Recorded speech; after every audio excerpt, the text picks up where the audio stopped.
Komisi Pemilihan Umum Provinsi Sumsel mulai membuka penerimaan bakal calon anggota DPRD Provinsi Sumsel dan bakal calon anggota DPD RI untuk pemilu 2019. Penerimaan pengajuan ini sendiri akan berlangsung dengan jadwal yang telah ditentukan. Untuk pendaftaran balon DPRD Sumsel akan berlangsung hingga 17 Juli 2018 mendatang. Sementara balon DPD RI akan berlangsung hingga 11 Juli 2018 mendatang. Untuk balon anggota DPD RI, KPU Sumsel telah menerapkan sejumlah syarat dukungan, minimal 3.000 dukungan pemilih yang tersebar di 18 kabupaten kota di Sumsel.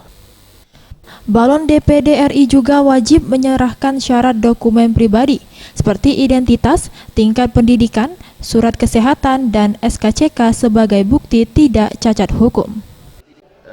Kita bagi dua ya syarat yang terkait dukungan tadi, minimal 3.000 dukungan yang tersebar di 50% kabupaten kota. Saya yakin semua yang mendaftar hari ini adalah yang sudah memenuhi syarat itu dulu. Nah, kemudian syarat-syarat yang terkait dengan pribadinya.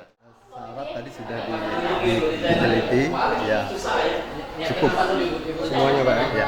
Itu kita ngurus semua, ada apa dari SKCK dari itu ya, diurus, semua diurus. Tidak apa kita ngurus sendiri langsung turun kalau surat kesehatan ke rumah sakit kayak gitu. Oh ya, kita kalau kesehatan kan memang harus langsung, seperti SKCK juga harus langsung.